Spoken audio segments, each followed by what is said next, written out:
नमस्कार, स्वागत है आपका जीके शॉर्ट पर। यह मौर्य साम्राज्य का भाग 3 है। इसमें मौर्यकालीन प्रशासन, न्याय व्यवस्था, अर्थव्यवस्था, व्यापार, सामाजिक स्थिति, कला तथा इससे संबंधित अन्य जानकारियां हैं। तो आइए शुरू करते हैं। इससे पहले चैनल को सब्सक्राइब करके लाइक जरूर कर दें। सबसे पहले मौर्यकालीन प्रशासन को देखते हैं। मौर्यकालीन प्रशासनिक व्यवस्था की शुरुआत चंद्रगुप्त मौर्य ने की। इसकी शासन व्यवस्था राज्यतंत्रात्मक थी।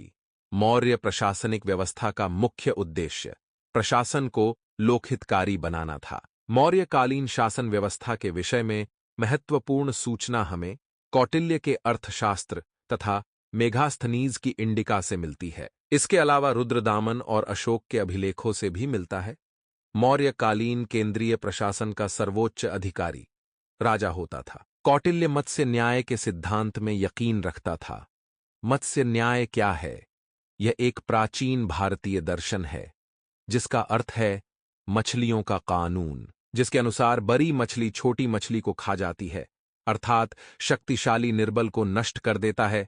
इसकी तुलना जंगल के कानून से भी की जा सकती है, यानी कि जब अव्यवस्था का वातावरण होता है तो शक्तिशाली निर्बल पर हावी हो जाता है। इसे ही मत्स्य न्याय का सिद्धांत कहा जाता है। अगला पॉइंट है, कौटिल्य ने राज्य के सप्तांग सिद्धांत की चर्चा करता है। सप्तांग सिद्धांत का उल्लेख अर्थशास्त्र के 6ठे अधिकरण में है। कौटिल्य ने सप्तांग सिद्धांत की तुलना निम्नलिखित करते हैं: राजा की तुलना सिर से, आमात्य की तुलना आंख से, जनपद या राष्ट्र की तुलना जंघा से, दुर्ग व किले की तुलना बांह से, कोश की तुलना मुख से, मित्र की तुलना कान से, दंड, सेना या बल की तुलना मस्तिष्क से करते हैं। राजा को सहायता देने के लिए शीर्षस्थ अधिकारी होता था जिसे तीर्थ कहा जाता था। मौर्य काल में तीर्थों को संख्या 18 थी। मंत्री, पुरोहित, सेनापति तथा युवराज उच्च कोटि के अधिकारी थे।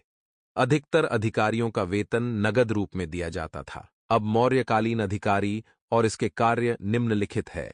मंत्री या महामात्य प्रधानमंत्री, पुरोहित धार्मिक विभाग का प्रधान होते थे, सेनापति रक्षा मंत्री या युद्ध विभाग का मंत्री होते थे, युवराज राजा का उत्तराधिकारी होता था, समाहर्ता राजस्व अधिकारी या आय संग्रहकर्ता होता था, सन्निधाता कोषाध्यक्ष होता था, नायक सेना का संचालक और नगर का रक्षक होता था, कर्मांतिक उद्योग एवं कारखानों का अध्यक्ष होता था, दंडपाल पुलिस अधिकारी होता था, दुर्गपाल राजकीय दुर्ग या किले का अध्यक्ष होता था, अंतपाल सीमावर्ती दुर्गों का संरक्षक होता था, दौवारिक राजमहल की देख रेख करने वाला होता था, आठविक वन विभाग का प्रधान अधिकारी होता था, नागरक या पौर नगर का मुख्य अधिकारी या कोतवाल होता था, व्यवहारिक नगर का प्रमुख न्यायाधीश होता था, प्रदेष्टा फौजदारी न्यायालय का न्यायाधीश होता था, मंत्रिपरिषदाध्यक्ष मंत्रिपरिषद का अध्यक्ष होता था, प्रदेष्ट्री कमिश्नर होता था और प्रशास्ता कारागार का अध्यक्ष होता था। अर्थशास्त्र में वर्णित कुछ प्रमुख अध्यक्ष के नाम और विभाग निम्नलिखित है: सिताध्यक्ष, कृषि विभाग, पोतवाध्यक्ष, माप, तौल, लक्षणाध्यक्ष, मुद्रा तथा टकसाल, पण्याध्यक्ष, व्यापार तथा वाणिज्य, आक्राध्यक्ष, खानों का अध्यक्ष, विविताध्यक्ष, चारागाह, सुन्नाध्यक्ष, बूचरखाना, कुप्याध्यक्ष, वन संपदा विभाग, शुल्काध्यक्ष, चुंगी एवं शुल्क विभाग का अध्यक्ष, लोहाध्यक्ष, धातु विभाग, लवणाध्यक्ष, नमक अधिकारी, गोअध्यक्ष, पशुधन विभाग, नवाध्यक्ष, जहाजरानी विभाग और देवताध्यक्ष धार्मिक संस्थाओं का अध्यक्ष होता था। तीर्थ को महामात्र के नाम से भी जाना जाता था। प्रांतों के प्रशासक कुमार, आर्यपुत्र, राष्ट्रिया और युवराज कहलाते थे। चंद्रगुप्त मौर्य अपने साम्राज्य को 4 प्रांतों में बांटा था जिन्हें चक्र कहा जाता था, जबकि अशोक के काल में प्रांतों की संख्या 5 हो गई, जो इस प्रकार है: उत्तरापट, जिसकी राजधानी तक्षशिला थी, दक्षिणापट की राजधानी सुवर्णगिरी, अवंती की राजधानी उज्जैन, प्राची या पूर्वी प्रांत की राजधानी पाटलिपुत्र और कलिंग की राजधानी तोसली थी, जिसे अशोक ने जोड़ा था। मौर्य प्रशासन के क्रम अनुसार स्तर इस प्रकार है। केंद्र का प्रमुख सम्राट होता था। प्रांत का प्रमुख आर्यपुत्र या राजकुमार होता था। मंडल का प्रमुख प्रदेष्टा या प्रादेशिक होता था। विषय का प्रमुख विषयपति या स्थानिक होता था। स्थानीय, इसमें 800 ग्राम होता था। द्रोणमुख, इसमें 400 ग्राम होता था। खारवटीक में 200 ग्राम था। तथा संग्रहण 10 ग्रामों का समूह होता था। संग्रहण का अधिकारी गोप कहलाता था। गोप जिला और गांव के बीच के स्तर से कर वसूलता था, जबकि ग्राम प्रशासन की सबसे छोटी इकाई होता था। इसका प्रमुख ग्रामणी होता था। मौर्यकालीन नगर प्रशासन का स्पष्ट उल्लेख मेघस्थनीज ने किया है। मेघस्थनीज के अनुसार नगर प्रशासन 30 सदस्यों का एक दल करता था, जिसमें 6 समितियां थीं और प्रत्येक समिति में 5 सदस्य होते थे, और नगर प्रशासन के सदस्यों को एस्टिनोमोई कहा जाता था। बिक्री कर के रूप में मूल्य का 10वां भाग लिया जाता था। नगर का अनुशासन बनाए रखने वाला अधिकारी रक्षण कहलाता है। मौर्यकालीन सैन्य व्यवस्था चतुरंग बल था। चंद्रगुप्त मौर्य के पास 6 लाख पैदल सेना, 5 लाख अश्वरोही, 9,000 हाथी तथा 8,000 रथ था।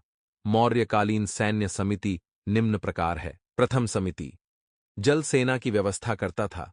द्वितीय समिति यातायात एवं रशाद की व्यवस्था करता था। तृतीय समिति में पैदल सैनिकों की देखरेख करता। चतुर्थ समिति अश्वरोही सेना की व्यवस्था करता। पंचम समिति गज सेना की व्यवस्था करता और छठी समिति रथ सेना की व्यवस्था करता था। राज्य के शीर्ष अधिकारियों को 48,000 पण, नायक को 12,000 पण तथा निम्न अधिकारियों को 60 पण का वेतन वार्षिक मिलता था। अब मौर्यकालीन न्याय व्यवस्था के बारे में जानते हैं। राजा सर्वोच्च तथा अंतिम न्यायाधीश था। ग्राम सभा सबसे छोटी न्यायालय थी। 2 प्रकार न्यायालय था। पहला धर्मस्थीय, जो दीवानी न्यायालय था, इसका न्यायाधीश व्यावहारिक कहलाता था। और दूसरा कंटक शोधन, जो फौजदारी न्यायालय था, और इसका न्यायाधीश प्रदेष्टा कहलाता था। महामात्य सर्प गुप्तचर विभाग का मुखिया होता था। कौटिल्य के अर्थशास्त्र में गुप्तचरों को गूढ़ पुरुष कहा जाता था, जबकि एरियन ने ओवरसियर तथा स्ट्रेबो ने इंस्पेक्टर कहा है। अर्थशास्त्र में 2 प्रकार के गुप्तचरों का उल्लेख मिलता है। पहला है संस्था, यह एक ही स्थान पर रहकर कार्य करते थे, और दूसरा है संचारा, जो भ्रमण करके गुप्तचर का कार्य करते थे। मौर्यकालीन न्याय व्यवस्था कठोर थी। इस समय मृत्यु दंड, अंग भंग करना, कारावास एवं जुर्माना जैसे दंड थे। मेगस्थनीज के इंडिका में एग्रोनोमोई को जिलाधिकारी कहा जाता था तथा नगर अधिकारी को एस्टोनोमोई कहा जाता था, जबकि ग्राम का न्यायिक कार्य ग्रामणी करता और इसके ऊपर संग्राहक, द्रोणमुख, स्थानीय एवं जनपद न्यायालय होते थे, जो न्यायिक कार्य करते थे। मौर्यकालीन अर्थव्यवस्था कैसा था? मौर्यकालीन अर्थव्यवस्था कृषि, वाणिज्य तथा पशुपालन पर आधारित था, जिसे सम्मिलित रूप से वार्ता कहा जाता था। मौर्यकालीन भूमि को अनेक भागों में बांटा गया था, जो निम्न प्रकार है। जुती हुई भूमि को कृष्ट कहते थे, बिना जुटी हुई भूमि को अकृष्ट, ऊंची भूमि को स्थान, बिना वर्षा के अच्छी खेती होने वाली भूमि को आदेव मातृक तथा सरकारी या राजकीय भूमि को सीता भूमि कहा जाता था। भूमि का प्रधान अधिकारी सीताध्यक्ष होता था तथा भूमि से प्राप्त आय को सीता कहा जाता था। मौर्यकाल में आय का प्रमुख स्रोत भूमिकर था, जो उपज का 1/4 से 1/6 भाग होता था। इस समय सिंचाई की व्यवस्था थी, जिसका स्पष्ट साक्ष्य रुद्रदामन का जूनागढ़ अभिलेख है। इसमें कहा गया है कि चंद्रगुप्त मौर्य के निर्देश पर सौराष्ट्र प्रांत के गवर्नर पुष्यगुप्त ने सुदर्शन झील का निर्माण करवाया था। सिंचाई कर 1/5 से 1/3 तक होता था। मौर्यकालीन प्रमुख कर निम्नलिखित था। सीता, यह राजकीय भूमि से प्राप्त होने वाले आय था। भाग, यह उपज का हिस्सा होता था जो किसान से लिया जाता था। हिरण्य, यह नगद कर होता था। बलि, राजस्व कर था। सेतुबंधु, सिंचाई प्रबंध कर था। विष्टि, निःशुल्क श्रम या बेगार कर था। प्रणय, आपातकालीन कर था। प्रवेश्य, आयात कर था। तथा निष्क्राम्य, यह एक निर्यात कर था। मौर्य काल में टैक्स छुपाने पर मृत्युदंड दिया जाता था। अर्थशास्त्र में धान की फसल को सर्वोत्तम तथा गन्ने की फसल को निकृष्टतम बताया गया है। मौर्य काल में भूस्वामी को क्षेत्रक तथा दूसरे की भूमि पर कृषि कार्य करने वाले कृषक को काश्तकार कहा जाता था। कौटिल्य के अर्थशास्त्र में 4 तरह की मुद्राओं का उल्लेख मिलता है। कार्षापण, पण या धरण। यह चांदी के सिक्का था। यह उस समय सर्वाधिक प्रचलन में था। अगला है सुवर्ण या निष्क। यह सोने का सिक्का होता था। माशक, तांबा का बना सिक्का था तथा काकणी, तांबा का बना छोटा सिक्का होता था। मौर्यों का प्रधान राजकीय मुद्रापण था और रूपदर्शक नामक अधिकारी मुद्राओं की जांच परख का कार्य करता था। मौर्यकालीन व्यापार कैसा था? इस समय व्यापार रोम, सीरिया, फारस, मिस्र इत्यादि देशों के साथ होता था। व्यापार का प्रमुख केंद्र तक्षशिला, काशी, उज्जैन, कौशाम्बी, पाटलिपुत्र तथा तोशली आदि थी। मौर्यकालीन महत्वपूर्ण बंदरगाह इस प्रकार था। पूर्वी तट पर ताम्रलिप्टी जो कलिंग, उड़ीसा में था और पश्चिमी तट पर भृगुकच्छ जो गुजरात में और सोपारा जो महाराष्ट्र में था। मिस्र और भारत के साथ मौर्यकालीन व्यापार को बढ़ाने के लिए टॉलमी ने लाल सागर पर बर्नीस नामक बंदरगाह की स्थापना की थी। मौर्य काल में आग को राष्ट्रीय संकट माना जाता था। इस समय काले पॉलिश वाले बर्तन बनाए जाते थे। अर्थशास्त्र में चीन के रेशम का उल्लेख मिलता है। सड़क निर्माण अधिकारी अग्रोनोमोई कहलाता था। मौर्य काल में उद्योग धंधों की संख्या को श्रेणी कहा जाता था। श्रेणी के न्यायालय प्रधान महाश्रेष्ठी कहलाता था। व्यापारियों का संगठन निगम कहलाता था। देनदारों या महाजनों का संगठन को संघ कहा जाता था। अनाज से संबंधित व्यापारियों या निगम का समूह सार्थवाह कहलाता था। मौर्य काल में 4 महत्वपूर्ण व्यापारिक मार्ग था। पहला है उत्तरापट, जो पाटलिपुत्र को पुरुषपुर एवं ताम्रलिप्ति से जोड़ता था। दूसरा मार्ग पश्चिम में पाटन से लेकर पूर्व में कौशाम्बी के निकट उत्तरापट से जोड़ता था। तीसरा मार्ग उत्तर में श्रावस्ती से दक्षिण में प्रतिष्ठान तक जाता था और चौथा मार्ग पश्चिम तट भृगुकच्छ से मथुरा तक था। इसमें सबसे लंबा व्यापारिक मार्ग तक्षशिला से ताम्रलिप्ति तक था। मेगस्थनीज ने अपनी इंडिका में उत्तरापट का वर्णन किया, जिसका निर्माण चंद्रगुप्त मौर्य ने करवाया था। अब देखते हैं कि मौर्यकालीन सामाजिक स्थिति कैसी थी।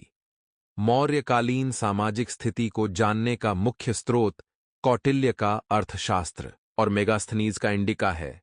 मेगास्थनीज ने तत्कालीन भारतीय समाज को 7 जातियों में बांटा है। पहला है दार्शनिक, दूसरा है किसान, तीसरा है आहिर, चौथा है कारीगर एवं शिल्पी, पांचवा है सैनिक, छठा है निरीक्षक और सातवां है सभासद। अगला है कौटिल्य के अर्थशास्त्र के अनुसार मौर्यकालीन समाज 4 वर्गों में बंटा हुआ था: ब्राह्मण, क्षत्रिय, वैश्य और शूद्र। यूनानी लेखकों के अनुसार उत्तर पश्चिम भारत में सती प्रथा का उल्लेख मिलता है, जबकि अर्थशास्त्र में सती प्रथा का कहीं उल्लेख नहीं मिलता है। इस समय दास प्रथा का प्रमाण नहीं मिलता है। अर्थशास्त्र में 8 प्रकार के विवाह का वर्णन किया गया है। मौर्य काल में स्त्रियों की स्थिति अच्छी थी। स्त्रियों को पुनर्विवाह की अनुमति थी। बहुविवाह मौजूद था तथा वे विवाह विच्छेद कर सकती थीं। स्त्री प्रायः घरों में रहती थी, जिन्हें अनिष्कासिनी कहा जाता था। अशोक के अधिकांश अभिलेख प्राकृत में लिखे गए हैं। इस आधार पर कहा जा सकता है कि मौर्य काल में साधारण जनता की भाषा पाली थी। अब मौर्यकालीन कला को देखते हैं। हड़प्पा के बाद भारतीय कला का स्पष्ट प्रमाण मौर्य काल में ही देखने को मिलता है। मौर्यकालीन कला को 2 भागों में बांटा गया है: राजकीय या दरबारी कला, जिसमें राजप्रासाद, स्तंभ, गुहा विहार और स्तूप आदि को रखा गया है, और दूसरा है लोक कला, जिसमें लोक वस्तुओं का निर्माण, यक्ष यक्षिणी की मूर्ति और मिट्टी की मूर्तियां आदि को रखा गया है। इस समय वास्तुकला और मूर्तिकला की उल्लेखनीय प्रगति हुई। मौर्य काल में पत्थरों को काटकर उसमें असाधारण चमक उत्पन्न की जाती थी और उन्हें स्तूपों के रूप में उपयोग में लाया जाता था। इस समय गुफाओं को काटकर उसके अंदर चित्र बनाए जाते थे। लकड़ी से बना चंद्रगुप्त मौर्य का राजप्रासाद अद्भुत था, जो आधुनिक पटना के कम्हारा नामक जगह पर स्थित था। अशोक स्तंभ मौर्यकालीन कला का सर्वोत्तम उदाहरण है। इन स्तंभों पर सिंह, अश्व, हाथी तथा बैल की आकृति मिलती है। अशोक स्तंभ पर यूनानी एवं ईरानी कला का प्रभाव था। मौर्यकालीन मूर्तियों में परखम से यक्ष की मूर्ति तथा पटना से प्राप्त यक्ष की 2 मूर्तियां महत्वपूर्ण है। बेसनगर से प्राप्त यक्ष की मूर्ति, लोहानीपुर पटना से प्राप्त नग्न तीर्थंकर की मूर्ति और दीदारगंज पटना से प्राप्त यक्षिणी की मूर्ति प्रमुख है। दीदारगंज से मिली यक्षिणी की मूर्ति मौर्यकालीन मूर्तिकला का सर्वोत्तम उदाहरण है, क्योंकि पूरे विश्व में इसके समकक्ष अन्य कोई मूर्ति नहीं थी। अब मौर्यकालीन कुछ अन्य जानकारियों को देख लेते हैं। प्रशासनों में सबसे छोटा गोप था, जो 10 ग्रामों का शासन संभालता था। बिक्री कर के रूप में मूल्य का 10वां भाग वसूला जाता था। इसे बचाने वालों को या टैक्स चोरी करने वाले को मृत्युदंड दिया जाता था। जस्टिन नामक यूनानी लेखक के अनुसार चंद्रगुप्त मौर्य ने अपनी 6 लाख की फौज से सारे भारत को रौंद दिया। अशोक के समय जनपद न्यायालय के न्यायाधीश को राजुक कहा जाता था। मौर्य शासन 137 वर्षों तक रहा। भागवत पुराण के अनुसार मौर्य वंश में 10 राजा हुआ, जबकि वायु पुराण के अनुसार 9 राजा हुआ। मौर्य वंश का अंतिम शासक बृहद्रथ था। इसकी हत्या इसके सेनापति पुष्यमित्र शुंग ने 185 ईसा पूर्व में कर दी और मगध पर शुंग वंश की नींव डाली। मेगस्थनीज ने इंडिका में पाटलिपुत्र के नगर परिषद की 30 सदस्यों का एक मंडल की चर्चा की है, जिसमें 6 समितियां थीं और प्रत्येक समिति में 5 सदस्य थे। इन सभी समिति के कार्य निम्नलिखित थे। प्रथम समिति के कार्य उद्योग एवं शिल्प कार्यों का निरीक्षण करना। द्वितीय समिति का कार्य विदेशियों की देखरेख करना। तृतीय समिति का कार्य जन्म मरण का विवरण रखना। चतुर्थ समिति का कार्य व्यापार एवं वाणिज्य की देखभाल करना। पंचम समिति का कार्य निर्मित वस्तुओं के विक्रय का निरीक्षण करना और षष्ठ समिति का कार्य बिक्री कर वसूल करना था। मौर्यकालीन आम भाषा पाली थी। अशोक ने अपने अभिलेखों को प्राकृत भाषा में उत्कीर्ण करवाया है। अशोक ने मुख्यतः 2 लिपियां खरोष्ठी और ब्राह्मी का प्रयोग किया है। खरोष्ठी लिपि दाईं से बाईं ओर लिखी जाती थी। मौर्यकाल में शिक्षा का प्रमुख स्थान तक्षशिला था। इस समय के क्लासिकल लेखक एरियन, स्ट्रैबो, प्लिनी, टालमी आदि थे। मौर्य साम्राज्य के पतन का निम्न कारण था: अशोक के बाद अयोग्य निर्बल उत्तराधिकारी का होना, प्रशासन का अत्यधिक केंद्रीकृत होना, राष्ट्रीय चेतना का अभाव होना, आर्थिक तथा सांस्कृतिक असमानताएं, प्रांतीय शासकों के अत्याचार और करों की अधिकता आदि प्रमुख मुख्य कारण था मौर्य साम्राज्य के पतन का। ये मौर्यकाल का अंतिम भाग था। मौर्य साम्राज्य को हम लोगों ने बहुत ही अच्छे तरीके से जाना। अगले वीडियो में मौर्य साम्राज्य से संबंधित सारे महत्वपूर्ण प्रश्न को देखेंगे। वीडियो को लाइक, शेयर, कमेंट और चैनल को सब्सक्राइब जरूर कर दें। तो मिलते हैं अगले वीडियो में। तब तक के लिए थैंक यू। आपका दिन शुभ हो।